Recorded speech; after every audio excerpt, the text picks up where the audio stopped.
Olá, meu nome é Carol e hoje eu estou com uma convidada muito especial. Daqui a pouco também terão mais convidados super especiais, mas imprevistos acontecem. Mas a minha convidada super especial aqui hoje, eu não sei se precisa realmente de apresentação, mas está aqui a Ione Simões, do canal Minha Vida Literária. Por favor, Ione. Oi, gente, é um prazer estar aqui. Carol, muito obrigada pelo convite. Para quem não me conhece, então eu sou a Ione Simões, eu sou produtora de conteúdo literário desde 2011. Eu também sou escritora, comecei publicando de maneira independente na Amazon, meu romance de estreia está lá, disponível no Kindle Unlimited, que é o Escrito nas Estrelas. E no ano passado fui contratada pela editora Harlequin, publiquei então meu primeiro romance por modo tradicional, que é Um Salto para o Amor. Muito feliz, né, de ter conquistado um grande sonho, então, que era esse da publicação. E estamos aí. Obrigada de novo pelo convite, Carol. Então, o tema hoje, eu ainda estou revendo a questão do título deste vídeo, pelo amor de Deus. Mas o tema é basicamente escritores que escrevem sobre uma representatividade, não sei dizer só minoria, mas uma representatividade da qual eles não fazem parte. E eu chamei a Ione justamente porque eu lembrei, a primeira coisa que eu lembrei foi justamente ela que escreveu sobre dois personagens da qual ela não faz parte, né? Desse grupo, que é a protagonista, que é uma protagonista gorda, e o mocinho, que é um protagonista preto. E aí eu queria que você me contasse, Ione, como foi a experiência, e pode soltar o verbo.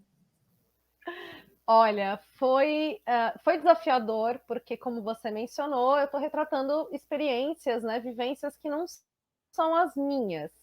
Eu não quis escrever sobre esses personagens para falar sobre gordofobia ou para falar sobre racismo. Eu não queria que a história fosse sobre isso. Mas, ainda assim, não tinha como eu não incluir esses aspectos, né, na vivência deles, porque são personagens vivendo no Brasil em 2018, numa sociedade que é gordofóbica, que é racista. Então, são questões, né, que atravessam esses personagens. Uhum. Mesmo que o livro não seja sobre isso, não tem como eu não incluir isso ali na vivência deles. E como eu estou falando, então, né, de um lugar, de uma posição que não é a minha realidade, foi um desafio, porque eu tinha muito receio de trazer esses aspectos no livro de uma maneira que fosse caricata, estereotipada, que eu acabasse trazendo, né, mesmo que não fosse minha intenção, algum preconceito enraizado, estrutural ali, alguma fala que fosse problemática, que poderia ofender alguém, porque aí, né, mais do que o problema do que eu simplesmente ser cancelada por isso, o problema real é alguém tá lendo e acabar tendo um gatilho por conta daquilo, se sentir ofendido, mal por conta daquilo. Então, assim, existe uma responsabilidade muito grande na hora de fazer isso.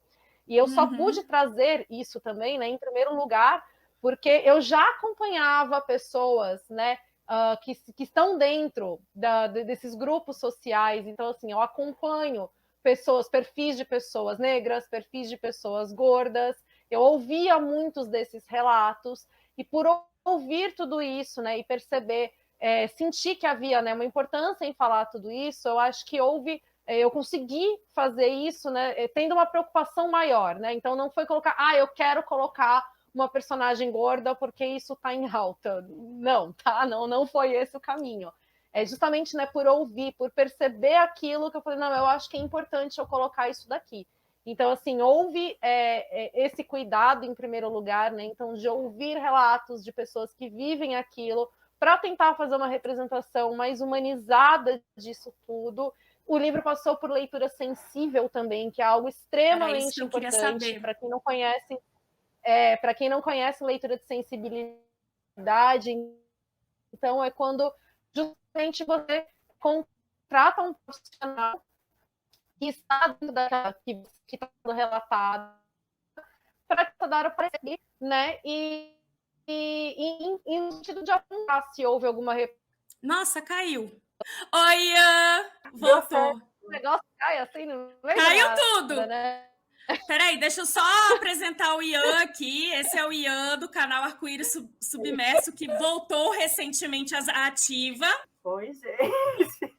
Tudo bem? Ai, faz tanto tempo que eu não participo de uma live. No seu livro, Ione, eu tinha esquecido de mencionar que tem as personagens secundárias são lésbicas, né? Mais completo, realmente. E aquilo, qualquer problema ainda que possa existir no livro, é responsabilidade minha. De qualquer forma, embora ele tenha... a Bianca, na verdade, é bi, né? Bi, Vivi, tá certo. Eu não defino, né? A Vivi não é definida a sexualidade dela, se ela é lésbica, se ela é bi, se ela é pan, né? Mas é só que é porque é uma das questões, né? Porque a Lily, ela presume, né, que a Vivi é hétero, né? Então acaba sendo um dos plot twists, né, do livro, no sentido de que para mostrar isso, que às vezes a gente simplesmente presume a sexualidade das pessoas, né, de acordo com aquilo que a gente tem como mais comum, como normal aí, com muitas aspas, depois ela fala, puta, eu não acredito que eu fiz isso, né? Ela vai presumindo a sexualidade da Vivi, então assim, a dela não está definida, mas a Bianca é bi. É verdade. Eu não tinha parado para prestar atenção nisso, mas você falando nisso agora, não foi uma coisa que eu prestei atenção. Eu acho que eu fiquei tão presa na questão porque elas estavam naquele namorico ali de engrena, não engrena, tá escondido e você fica preso nisso, né? Nelas descobrindo ali aquela atração delas. Então, aí... Carol, oi. Eu nem me apresentei. É que a Ione caiu, voltou. Aí eu fiquei em silêncio, assim, falei, acho que perdão, é que eu não queria interromper. Gente, vocês têm que chamar a minha atenção, porque eu sou a pessoa mais distraída do mundo. Imagina. Inclusive, eu sou diagnosticada para isso. Então, por favor, se apresente. Vou apresentar rapidinho, tá? Só que eu não queria interromper, que infelizmente me atrasei uns minutinhos, peço perdão. Não, mas agora já tá tudo bem. Gente, então, eu sou o Ian. Eu tenho o canal Arco-Íris Submerso, tenho o Instagram também agora. Eu estou diversificando um pouco a produção de conteúdo. Antes eu estava muito focada em livro. Mas, gente, só quem sabe como funciona a produção de conteúdo literário sabe que é bem complicado produzir conteúdo extremamente focado nele, porque você tem que ler o livro, depois você produz. Não é uma coisa que dá para produzir assim, do nada, sabe? Então, tenho, né, dado umas passeadas pelo humor aí também. Então, dei uma olhada por lá. Continuo sempre com o meu foco em literatura LGBTQIA+. Que é o que eu amo, essa representatividade incrível, e ter a possibilidade de sempre apresentar mais títulos para as pessoas, é incrível, eu gosto muito de conhecer outros autores, outros produtores de conteúdo, e eu estudo psicologia, como a Carol falou, eu estudo na faculdade de diversidade sexual e de gênero, então estou sempre por aí também, e muito obrigada, Carol, por ter me chamado, é uma honra. Nossa, eu sempre vou lembrar de você, porque eu conheci você e você me apresentou o Otávio, que acabou de chegar do palco de leituras, e vamos aproveitar para o Otávio se apresentar. Olá, todo mundo! Esse não é o canal Palco de Leituras, mas eu estou aqui hoje no canal da Carol, que eu estou muito chique, gente! Ian, lenda! Na verdade, eu gostaria de reiterar uma informação a todos vocês que estão assistindo esse conteúdo hoje. Ian é um dos responsáveis por um dos maiores networks existentes dentro do BookTube. Eu conheci todo mundo pelo canal do Ian. Também. Se não fosse o canal do Ian, eu não ia conhecer ninguém. Vamos contextualizar a Ione. A Ione, o Ian fazia umas lives que tinha umas 10 pessoas ano passado. Ou mais até. Acho que mais até, né? Às vezes vinham cachorros, gatos, periquitos, as caras. Era muito legal, no gatinho do Otávio ali de fundo. Ele tá aqui, ó, meu Deus! E aproveita que ele é antissocial, tá? Isso aqui que vocês estão vendo é encenação. Ele não é assim, não. Ele tá atrás de alguma coisa ali, tá? Gente, as lives algum dia vão voltar. Amigo, e aí foi fundamental isso que você fez pela gente durante a pandemia. Foi maravilhoso, foi incrível. Muito de como o meu trabalho é visto e conhecido na internet hoje vem de você e dessas portas que você consciente ou inconscientemente abriu pra gente. Obrigada, você é tudo. E agora se apresenta, tá, Otávio? Gente, para quem não me conhece, eu sou essa demônia que vos fala em todas as redes sociais. Palco de leituras no YouTube, no Instagram, no TikTok, no Twitter. Não estou postando nada em nenhuma das redes sociais, mas estou lá, entendeu? Eu só estou postando reclamação da minha vida no Twitter e olhe lá. Mas o conteúdo tá lá, os vídeos estão lá, tem várias coisas que vocês quiserem consumir. Tem, que eu venho postando já há bastante tempo. Estamos num momento assim de hiato, né? Mas vai passar, vai passar. Vai, tudo passa. A única que tá postando regularmente aqui é a Ione, porque a pessoa é profissional, então temos que aproveitar. Para você né? também, tá, Carol? Que eu recebo notificação do seu canal toda semana. Então, mas é semana sim, semana não, né? Quando eu posso. Mas, enfim, a Ione estava falando aqui sobre como foi produzir o livro dela, né? Escrever o livro dela, a leitura de sensibilidade e tal. E aí eu queria saber da experiência de você, Ian, de você, Otávio, e depois de você, a Ione, mas vamos dar a chance aí para eles falarem também, sobre ler livros que vocês sentiram que... Porque a gente vê como foi a experiência de vocês lerem livros que a pessoa estava ali, não fazia parte da representatividade que ela falava sobre. Para o bem e para o mal. Se vocês têm esses exemplos aí. Gente, acho que um ponto essencial, assim, que eu penso, é que tudo existe, né? Todas as formas de existência existem, sabe? Se a pessoa tá pegando um personagem, por exemplo, que é super estereotipado, ele existe por uma razão, né? O meu ponto essencial é o que o autor, ou a pessoa que está escrevendo, vai fazer com esse personagem, entende? Ele vai pegar aquela estereotipação e ele vai usar como se fosse só uma ferramenta de plot ali para não sei, vai ser uma coisa significante, vai ser insignificante. Aquele personagem tem uma razão para existir, sabe? Ele tem uma voz, ele tem uma missão, ele tem alguma coisa. Ou ele é um personagem assim que ele é o maior estereótipo daquele grupo social, daquela minoria, e ele é o único personagem daquela minoria que existe, sabe? Então, isso para mim que é complicado, entende? Ou aquele personagem daquela minoria social, ele só existe para fazer um serviço, prestar um serviço para o protagonista, entende? Então, a gente tem que entender, né? Por exemplo, quando a gente está falando do movimento LGBTQ+, que eu faço parte, que é a minoria que eu posso falar com mais propriedade, as pessoas afeminadas, as travestis, as transexuais são a cara do movimento. São as primeiras pessoas que sofrem discriminação, preconceito, e são as primeiras pessoas que deram a cara a tapa, sabe? Não são, por exemplo, as pessoas que conseguem passar por uma heterossexualidade ou por um cisgênero, né? Então, essas pessoas existirem na literatura, né, como pessoas afeminadas, como pessoas que não correspondem a um padrão heteronormativo, é muito importante, né? Mas, assim, você tem que sempre ver para que aquele personagem foi colocado ali. Houve um cuidado, houve uma pesquisa do autor, da autora, houve uma intenção, ou assim, pareceu que a pessoa só pegou uma cota.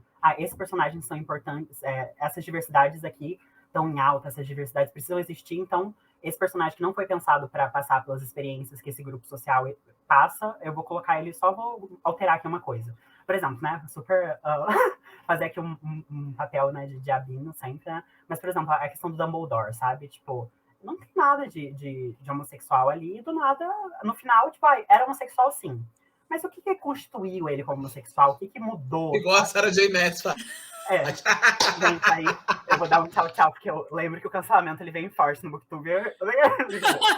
Então, Então, pra mim, é muito mais sobre como que aquele personagem vai existir naquele mundo do que, tipo, as características dele, entende? Mas, e algumas coisas são essenciais, sabe? Eu não sei se vocês conhecem, eu até esqueci o nome dela. Bom, depois eu vejo ali. Mas tem autores que eles conseguem colocar os embates sociais de uma maneira muito natural nos livros, sabe? A homofobia não precisa vir como uma facada ou, tipo assim, como um atentado. Às vezes é um olhar que um personagem troca, é um respirar fundo, sabe? É uma coisa assim que você, com uma frase no seu livro, você consegue representar a luta e o dia a dia daquela pessoa, sabe? Então, são coisas muito pontuais e muito importantes e incríveis de se ler, sabe? Assim, quando você consegue ver, tipo, putz, isso já aconteceu comigo, sabe? Então, mas é objetivamente ali. Muitas coisas assim de tipo, o personagem gay que é malvado e é descolado, mas ele é malvado. Ou o personagem, sei lá, hipersexualizado. Ou o personagem super musculoso, que ele não passa por nenhum tipo de homofobia, mas ele é super gostoso. Tchau, tchau, galera. Um beijo pra todo mundo. E é sobre isso. Mas é mais ou menos nesse ponto, gente. Desculpa, falei muito. É isso. Otávio, querido. Assim, eu acho que eu tenho um pensamento bem fora da caixinha em relação ao resto da comunidade, em relação a isso. Uma vez, em 2000 e alguns anos atrás, né? Porque eu já tenho história, vocês estão chegando agora, aquelas. numa Bienal, a Bel Rodrigues falou que se a gente entrar nessa de que a gente só pode ter romances on voices, o que quer dizer com isso? Tipo, que só as pessoas que vivem aquilo podem escrever sobre aquilo, a gente vai voltar aos mesmos tempos de trevas, onde só haviam histórias brancas, cisgêneros e héteras nas prateleiras, e eu concordo 100% com isso. Uhum. Então, eu sou da opinião assim, você tem vontade de colocar um personagem LGBT no seu livro? Coloca.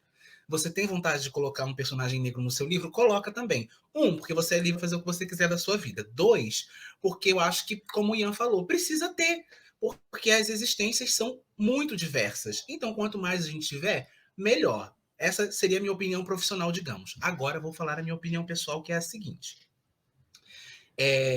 Se você puder ter... O Ian falou uma palavra que, para mim, é crucial.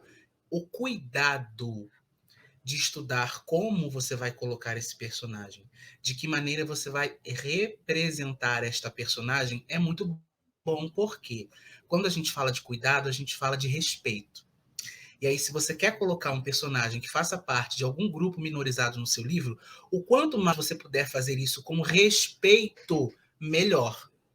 E aí a gente entra numa outra régua. Uma vez que eu quero colocar, beleza, você quer colocar, você pode. É ideal que você coloque isso com cuidado e com respeito. E aí vem o seguinte, você se sente apta a fazê-lo? Beleza. Você não se sente apta a fazê-lo? Busque ajuda. Por exemplo, eu, hoje, caso fosse escrever um livro, eu me sinto zero apto para colocar um personagem trans no meu livro. Mas eu acho que precisa ter. E aí eu teria que buscar essa ajuda de ouvir pessoas, de arguir opiniões, e entender como que isso vai ser construído, porque a linha entre o colocar para representar e o tornar-se um desserviço é muito tênue.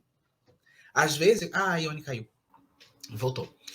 E aí, às vezes, você colocar, por mais que você tenha esse direito, e eu acho que tem que colocar, se você tem essa vontade, é melhor você não colocar. Porque, por exemplo, vou falar de uma autora que eu gosto muito, que gera cancelamento no BookTube, mas o nome dela traz engajamento, então vamos lá. Vou falar da Sarah J. Maas. Eu amo. Mas é uma que faz isso, que coloca por colocar, entendeu? Tem negro? Tem. Tem um outro LGBT ali que destoa? Tem. Mas, assim, tem para quem? Essa é a pergunta. Tem para quê? Sabe? Tipo, ter? Tem. Mas da maneira comum, para mim, era melhor que não tivesse. Porque não tá dizendo nada para ninguém, entendeu? Tipo, e aí, como que você vai pesar isso? Então, eu penso da seguinte maneira, você quer colocar? Coloque, acho que tem que ter, mas se puder ser feito com cuidado e com respeito, melhor. Falem, agora ela vai me massacrar, vai. Não, o cancelamento vem. Não, aparece. Eu te amo, ei, levanta a cabeça, guerreiro. Mas um ponto assim, que eu tava pensando aqui é que, justamente, o Otávio tava falando que essa representatividade que tem nos livros da autora não são tão... você não consegue se ver, você não consegue sentir, assim, sabe? Só que, ao mesmo tempo, eu vejo muita gente no Twitter, por exemplo, falando que aquela representatividade mudou a vida dela, sabe? Que a representatividade que tem nos livros dela. Então, eu fico pensando, gente, como a gente tá carente dessa diversidade bem colocada, sabe? Porque as pessoas, elas estão falando assim, olha, aquele monólogo daquela personagem se assumindo queer, que eu não sei como que funciona direito, eu só sei que eu acho que tem um monólogo muito grande de uma personagem que ela revela a sexualidade dela no momento do livro. Aquilo mudou minha vida, aquilo eu me senti representado, eu me senti visto. E eu fico, gente, como a gente precisa de uma representatividade mais saudável, mais objetiva, mais escancarada, sabe? Mais bem trabalhada, porque às vezes as pessoas acham que isso é o que deveria ser, sabe? O que deveria ter, entende? Que a sua essência se resume àquilo, entende? Eu fiquei pensando justamente que o Otávio tava falando, isso daqui não é suficiente, dessa forma não é suficiente. E muita gente fala, gente, isso daqui mudou minha vida, isso aqui é tudo. E eu falo, meu Deus, gente, não é suficiente não, galera. Justamente o que você estava falando. É igual o Me Chame Pelo Seu Nome. Eu tenho horror desse livro até hoje, porque eu tomei trauma ali por meados de 2016, 2017, que nos tempos da internet ainda é quando os dinossauros habitavam esta terra. Esse livro ganhou um título, uma medalha, um mártir, um red flag. Então, mas é isso, assim, é o tipo de livro que eu não me vejo representado em nada que tem ali. Porque, no final das contas, Call Me By Your Name é um livro sobre abuso emocional e broderagem. Um homem de 27 anos abusando emocionalmente de um garoto de 17, e aí eu não estou dizendo que pessoas de 24 não podem se relacionar com pessoas de 17, eu estou dizendo que naquele momento era uma relação de abuso emocional, porque aquela pessoa de 17 não tinha estrutura para lidar com aquele relacionamento, e era um relacionamento de broderagem, porque eles dois ali, naquele sigilo, tudo isso disfarçado de tons pastéis e poesia, sabe? Isso para mim não é representatividade. Isso diz respeito a uma parcela muito pequena da população. E aí a gente entra em mais uma camada do assunto. A partir do momento que você se propõe a falar de um público LGBTQIAP+, você está falando de um público que é grande, que é minoria só no nome, para um outro público que é maior ainda. Ou seja, pense no tamanho da responsabilidade. Pense em quantas pessoas que assistiram o Call Me By Your Name, por exemplo, e construíram uma ideia, eu não digo não errada, mas limitada do que é ser LGBT. Não, e aí é a sua régua enquanto artista. É esse tipo de arte que você quer fazer? Se for, tudo bem. Eu não gosto. Mais importante, né? Aí, se não for, você pensa. E mais importante, né? Você está construindo uma imagem do que é ser LGBT para um público que é privilegiado e normalmente não tem noção do seu privilégio. Porque eles não pegam nada, né, de negativo, de ser LGBT. Eles não pegam preconceito, eles não pegam o ódio, eles não pegam nada. Eles continuam vivendo as vidinhas pacatas, passando por heterossexuais. Tá, agora vamos deixar a Ione falar. Deixa a Ione falar, né? Senão... A grossa! Não, agora que eu pelo menos mudei aqui, fui pelo celular, eu consigo ouvir o que vocês estão falando. Estava assim, super picado. Tanto que, assim, na verdade, eu não ouvi qual foi a pergunta que você fez. Eu estou ouvindo as respostas, mas a pergunta era sobre as experiências, né? Para o bem e para o mal, sobre leituras com livros, sobre leituras que fez de quem escreveu e não fazia parte dessa representatividade, dessa minoria social ou não, enfim. Olha, uma coisa entrando agora, que foi o Otávio que acabou de falar, que sobre as pessoas, né, não pegarem, acho que foi o Ian que comentou, desculpa, sobre as pessoas não pegarem, né, quando você não faz parte daquele grupo, você simplesmente ignorar. Eu percebo muito isso também agora com o Salto para o Amor, que eu bato na tecla, né, de vários problemas ali, principalmente da gordofobia, cito muitas coisas que acontecem, e ainda assim, as pessoas que terminaram de ler, às vezes elas vêm fazer comentários do livro para mim, e elas soltam, né, vários comentários gordofóbicos, sendo que elas acabaram de ler um livro falando sobre aquilo. Então, realmente, você percebe como, mesmo você apontando o problema, mesmo você falando, muitas vezes entra por um ouvido e acaba saindo por outro, não porque às vezes a pessoa não está interessado, mas porque é muito difícil você compreender uma realidade que não é a sua, especialmente se você não está aberto a fazer isso. E aí é que entra também, né, o que os meninos estavam falando sobre a responsabilidade na hora de fazer isso. Então, de novo, eu estou falando, né, num Salto para o Amor, de vivências que não são as minhas, né, assim, gente, eu estou completamente dentro de todos os padrões que você pode citar, você vai falando, eu vou dando check em todos, né. Então, assim, eu tive uma preocupação muito grande enquanto eu escrevia de não trazer esses estereótipos ou trazer... Porque, como o Otávio falou, se for para trazer um negócio cagado, é melhor eu não colocar, entendeu?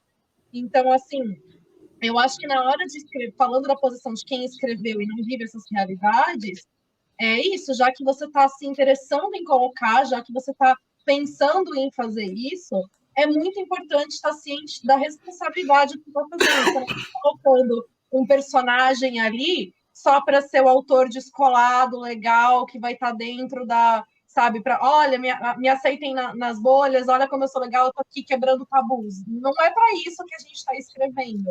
Existe mais responsabilidade naquilo que a gente está falando. Então, eu acho que, em primeiro lugar, é importante ter ciência disso para você fazer uma representação, no mínimo, humana, sabe? Sim. Então, eu acho que parte daí. Eu acho que na hora de fazer, se questionar mesmo. Por que você está fazendo?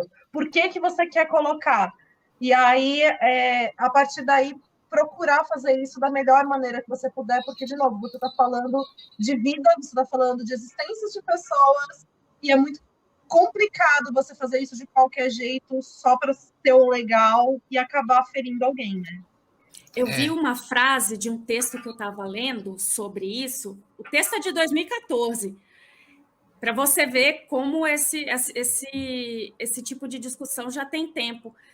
Mas a frase me chamou muita atenção, que é: representação não é apropriação. Então, uma coisa é você representar uma voz e outra coisa é você se apropriar dessa voz.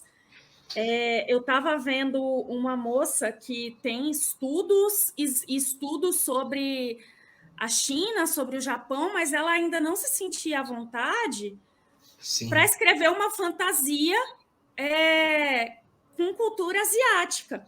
E ela estava falando sobre a receptividade da comunidade asiática na época de Memórias de uma Geisha, que foi de um cara do Tennessee, e que era um estudioso e tal, mas que teve um quê ali de estereotipação, sabe? Mas uma estereotipação assim que não ficou legal. Uma coisa que a Ione falou, e que você falou agora também citando esse texto, e eu acho que a gente precisa refletir, e aí quando eu falo a gente, nós, comunidade que estamos do lado de cá, permitir também que essas pessoas se sintam confortáveis para escrever. Porque eu acho que, assim, trevas absolutas se uma pessoa hétero cisgênero não se sentir confortável por medo da recepção de escrever uma coisa, sabe? Então, é um equilíbrio de ambas as partes. Eu acho que a gente, enquanto comunidade, não é ficar cumprindo papel de cartilha, porque eu também não acho isso legal. Mas é entender como que o outro nos vê. Às vezes, uma pessoa está escrevendo um livro que tenha tema LGBT ou qualquer um outro de uma maneira que não seja tão humana, ou que não seja tão correta, digamos assim, porque é a visão que ela tem sobre aquilo. E aí precisa alguém chegar e falar assim, amiga, isso aqui não tá legal, isso aqui tá ruim, ou não é desse jeito. Por exemplo, existe um pequeno nicho de autoras independentes que publicam romances gays no Kindle Unlimited. E é assim, e é realmente bastante específico, porque eu adoro isso. Me cancelando. Abafa. Não, amigo, quando eu li também, eu não tinha nenhuma referência de romance. Não, mas o que eu quero dizer é que, o que eu quero dizer é isso. Vou concluir já. É que, por ser um nicho pequeno, elas escreviam da maneira como elas achavam que era certo, né? Que era o que tinha que escrever, que era homem gostosão se pegando. E o que é maravilhoso também, a gente adora, mas não só. E aí, conforme o nicho foi se expandindo e elas foram tendo contato com criadores de conteúdo, com pessoas da sigla de fato, isso foi melhorando. Eu recebo uma penca de mensagem de autora que fala assim, nossa, que legal que você lê o que a gente escreve. Porque geralmente os meninos não gostam dos nossos livros. Quem gosta são as senhoras de 60 anos. E aí, vocês estão entendendo o que eu estou querendo dizer? Que às vezes a gente também vive muito fechadinho na nossa bolha e esquece de que às vezes a gente olhar e entender o que está acontecendo é muito importante. Eu fiz uma leitura sensível para uma autora uma vez, e aí eu falei da questão da gordofobia, que a Ione falou. Eu falei assim, olha, eu, que não sou um indivíduo gordo, enxerguei esse monte de coisa. Se uma pessoa gorda lê esse livro, é red flag da primeira à última página. Então, eu recomendo que você peça uma pessoa gorda para ler, porque senão você pode até colocar, mas o seu livro já tem tantas coisas boas e aí você vai deixar isso ruim. Geralmente eu falo para as autoras, falo, olha, gente, isso aqui está muito normativo, vamos diminuir. Existem outros tipos de manifestação de homossexualidade, sabe? E aí, através desse contato com elas, isso está melhorando. Você pega os livros mais recentes, que elas publicaram, tipo, da pandemia para cá, nossa, é outro mundo, é outra coisa. É outra coisa. Então é isso, assim, acho fundamental também que as pessoas se sintam confortáveis para escrever sobre o que elas quiserem. Eu concordo. Eu acho que tipo, esse papel, ele é ainda mais nosso como produtores de conteúdo, né? Porque às vezes a pessoa que, tipo, sei lá, um leitor que lê o livro não tem uma voz que chegue, por exemplo, nas autoras, ou em algum lugar assim.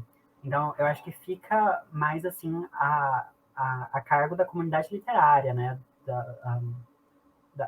De nós que temos um alcance um pouco maior. Claro que, tipo assim, quando é um problema, uma questão levantada pela comunidade, isso ganha força.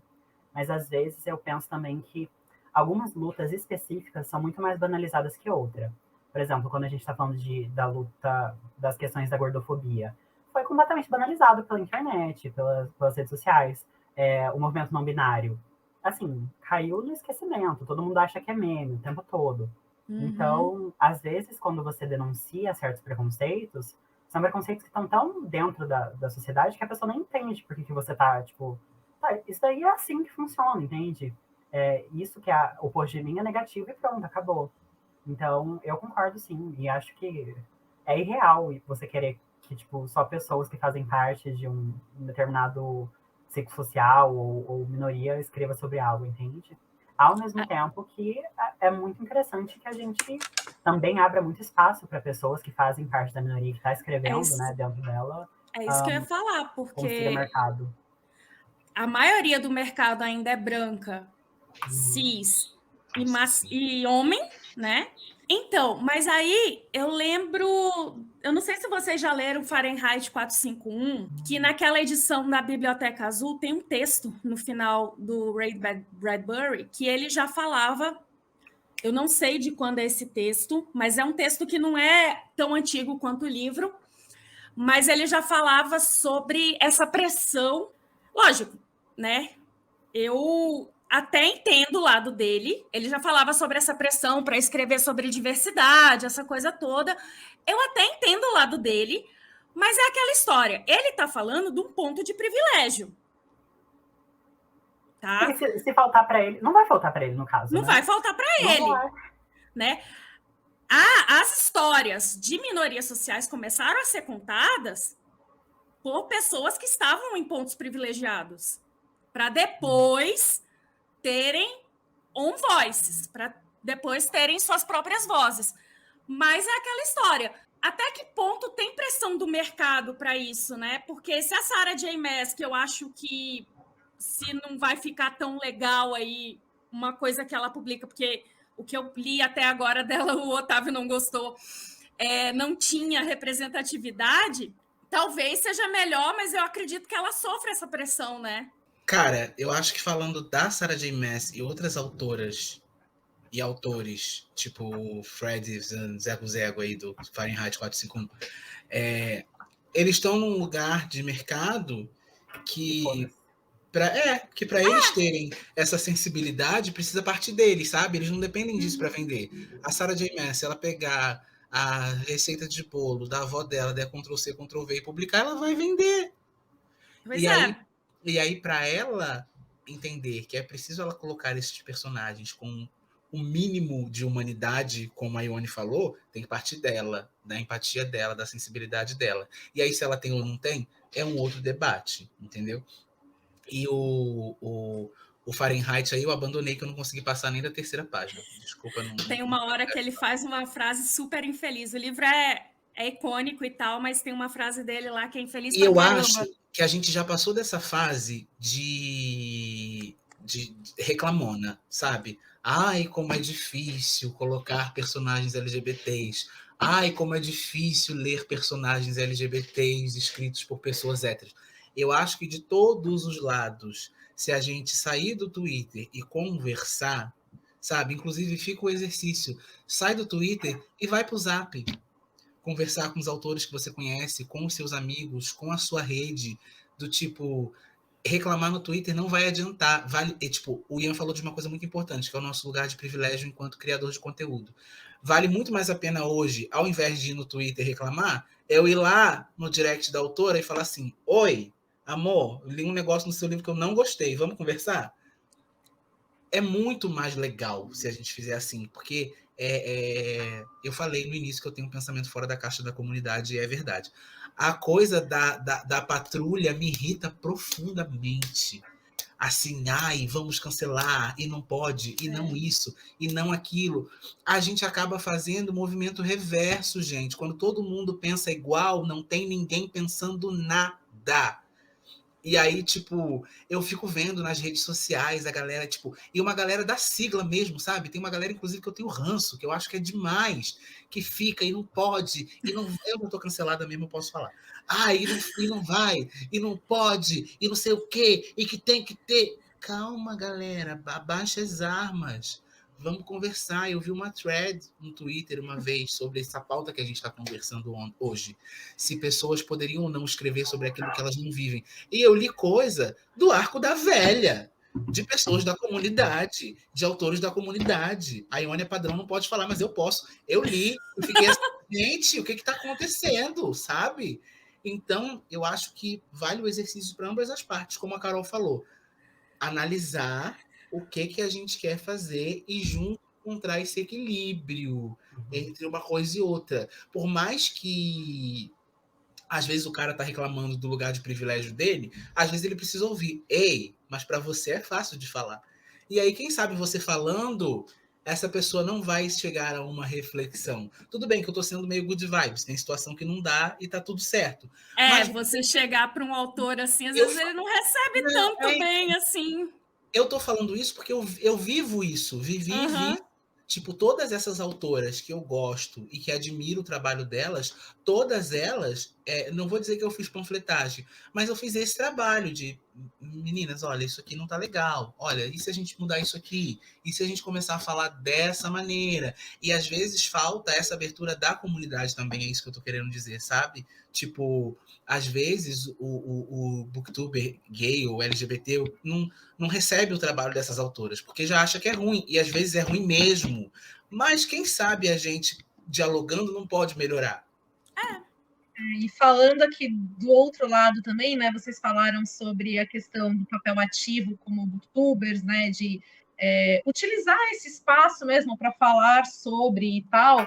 Eu também acho importante, né, da gente, como autora, falando agora, né, que não faz parte da comunidade e tal. Se esse é um tema, é um assunto, uma questão pela qual eu me interesso, eu também não posso ficar simplesmente sentada aqui esperando que as informações venham até mim. Uma coisa que eu sempre bato muito na tecla, tanto no canal ou quanto no livro, quando eu estou falando, indicando coisas, né, com representatividade e tudo mais, é que a gente precisa ter esse papel ativo de ir atrás, de buscar essa representatividade, porque justamente como a Carol falou, a gente está ainda num mercado que é predominantemente branco, cis, hétero, magro, se a gente sem deficiência, se a gente for ficar esperando simplesmente surgir para a gente um livro que vão trazer protagonismo, por exemplo, né, com esses grupos sociais, a gente vai ficar esperando sentado, porque eles são ainda a minoria no todo, né? Então a gente precisa ir atrás, a gente precisa buscar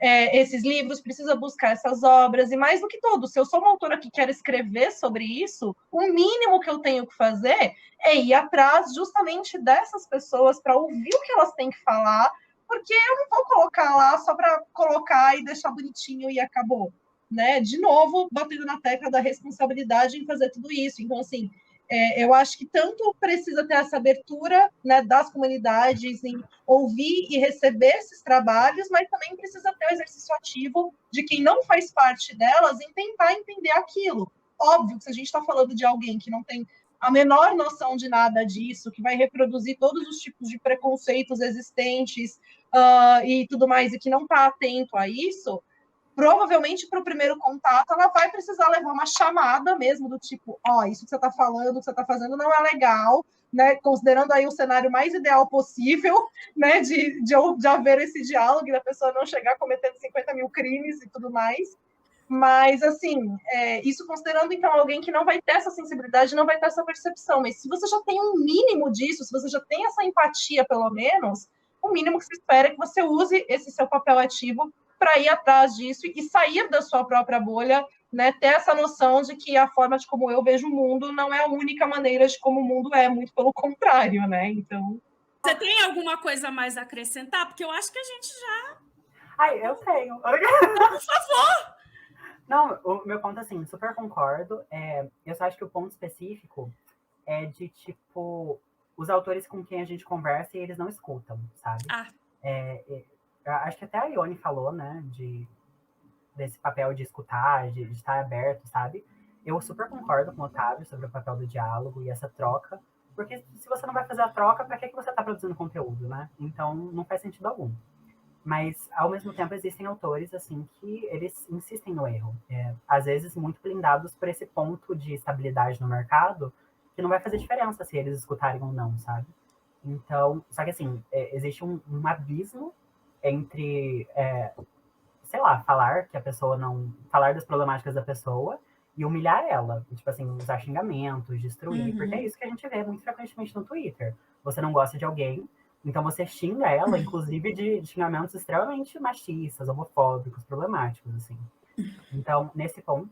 E o que você falou sobre o mercado literário, eu lembrei que na faculdade a gente tem umas aulas de psicologia organizacional, que é psicologia do trabalho, sabe? Como que o psicólogo atua nas empresas. E aí, como a gente é da psicologia, né, tem muito militante, né, dentro da sala. E aí uma pessoa em questão, ela falou assim, porque eu acho um absurdo como as empresas usam da comunidade LGBT como moeda e que usam, tipo assim, só querem saber da gente quando é pra lucrar. E a professora, né, uma pessoa muito adulta, né, que tá no mercado há anos, ela falou assim, é muito complicada a situação, mas essa é a realidade, entende? E para você mudar o sistema, primeiro você tem que estar inserido dentro dele. Então, ela falou assim, a gente vive num sistema capitalista, que é regido por dinheiro. Eu não vou entrar no mérito se é bom ou ruim, sabe? Mas você tem que entender que, às vezes, a mudança só ocorre quando você tem essa pressão monetária, essa pressão financeira, sabe? Eu não tô falando que isso é bom, sabe? Que isso é o que tem que ser, que isso é o certo. Tô falando de dados de realidade. Às vezes você só tem essa mudança quando você tem um mar de pessoas pedindo, quando você tem, assim... E isso abre parênteses para que exista essa cultura do cancelamento, essa cultura da linchação, mas que, objetivamente, infelizmente, é isso que a gente tem. Por isso que a gente precisa de diversidade, a gente precisa de representatividade, a gente precisa tanto que os produtores de conteúdo falem sobre as coisas, porque só assim que acontece mais, né? Eu acho que se a gente tem hoje, né, só complementando o que você falou, eu acho que se hoje a gente tem, por exemplo, empresas se aproveitando, né, da comunidade LGBT ou de todas as outras, que hoje em dia falar de diversidade está em alta, né, então meio que foi transformado em um produto, também não entrando no mérito disso ser bom ou não, né, mas assim, isso está acontecendo, é o fato, né? A gente também precisa olhar que o fato de estar acontecendo já é o indício de uma mudança. Eu acho que a gente ainda tem muito o que mudar, e se a gente parar para pensar em tudo que está errado, a gente desanima.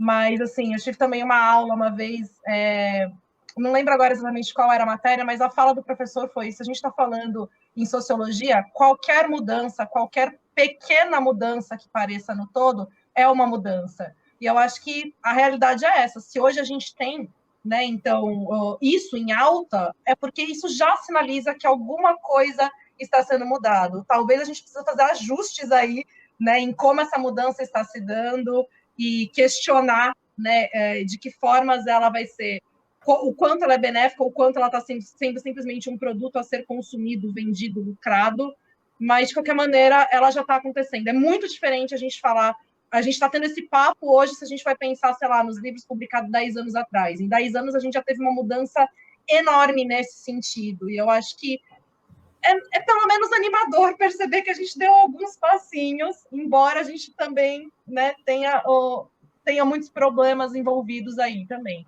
Mas, de qualquer forma, essa mudança está acontecendo e acho que a gente pode se aproveitar dela no melhor sentido, né, pensar em como ela vem acontecendo e de que maneira a gente pode fazer isso da melhor forma para que ela se dê efetivamente de uma forma positiva e não simplesmente como um produto.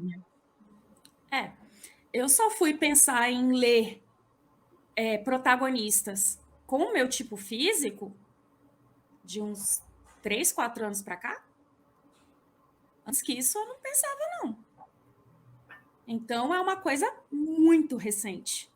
Eu pensei numa coisa agora, acho que um ponto que o Otávio levantou, esse do diálogo, não sei se é polêmico, mas eu vou falar aqui, que eu acho que a gente tem também uma cultura muito de destruição de livros, sabe?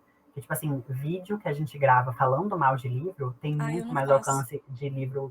Assim, também não faço. Mas os livros que os booktubers criam falando mal de um livro tem muito mais alcance que um livro um vídeo falando bem, sabe? Então as pessoas elas já querem ligar o vídeo da pessoa, tipo, destruindo o autor, destruindo o livro, destruindo os personagens. Sim, ódio engaja. Eu até faço vídeo falando mal de livro, tá, gente? Não vou dizer que não faço. Mas eu só faço vídeo falando mal de livro de duas maneiras. Eu não faço um vídeo só para isso, nunca. Geralmente isso tá dentro de algum outro conteúdo, algumas outras leituras, algum outro humor, alguma outra palhaçadinha. E eu nunca digo que é uma coisa absoluta. Ah, esse livro é ruim, não leiam. Às vezes o que é ruim para mim é revolucionário para a vida de outra pessoa. Então, assim, isso é muito relativo. Procuro ser o mais respeitoso possível, porque eu acho também que se você não gostou de um livro e o livro te provocou dessa maneira, a ponto de você querer falar que você não gostou dele, você precisa ter esse espaço dentro do seu canal, sabe? Mas não fazer disso uma verdade absoluta, acho importante, e não fazer disso um desrespeito também, sabe? Marcar autor em resenha negativa, gente, isso é muito sem noção. Isso Nossa, acontece. muito sem noção. Isso é deselegante, isso é falta de educação, isso é um monte de coisa, sabe? Assim, e atacar também quem lê, né? Também, claro. Nossa, eu não sabia que isso de marcar o autor na resenha negativa acontecia. Eu também não sabia. Sabe de quem que eu escutei isso? Comigo nunca aconteceu, mas acontece, gente. Mas você é uma fofa, né, Ione? Fizeram isso com o Felipe Castilho, na época que ele lançou Serpentário. Inclusive, se vocês não conhecem Felipe Castilho, autor nacional de fantasia, ele é maravilhoso. Ele lançou Ordem Vermelha, que é particularmente um dos melhores livros de fantasia que eu já li na minha vida. Tipo, sem pestanejar. E aí, logo em seguida, ele lançou Serpentário, que é outra pegada, é outra proposta, é outro tudo. E aí, nego, ó. E, gente, não façam isso. É feio, é tão feio. Tome um Rivotril antes de gravar uma resenha. Tão feio. Ai, fazer vídeo chacotando literatura erótica é tão feio. É tão feio, não façam isso. Ei! Opa! Calma, meu filho, calma. Calma. Então... Bom, alguém quer acrescentar mais alguma coisa? Abafa, Carol, pelo amor de Deus.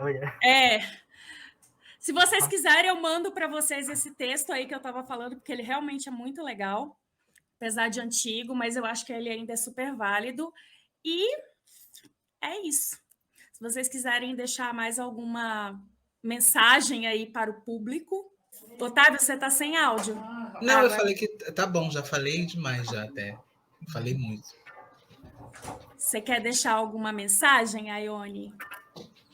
Também tipo, leia o meu livro. Ione, vende seu peixe aí. Leia o meu livro e não me marque em resenha negativa, por favor. E você, Ian? Ai, gente, só peço que escrevam cada vez mais diversidade, por favor. O que vocês estavam falando antes da gente entrar sobre leitura sensível é muito legal. Inclusive, tem muita gente que faz leitura sensível de graça. Não tô falando que também não tem que cobrar, às vezes, é importante. Mas, às vezes, o autor tá começando, não tem como pagar. Então, gente, eu não sei se... claro que sim, né? Mas, assim, claro que você sabe. Mas tem muita gente entusiasmada com literatura na internet, sabe? Você vai achar uma pessoa louca que vai devolver seu manuscrito com 700 anotações de, tipo, meu Deus, amei essa parte, odiei essa parte. Sabe? Então, procure. Tipo, tem muita gente que vai fazer leitura sensível, inclusive por entender a importância da leitura sensível. Então, escrevam, errem, melhorem, sabe?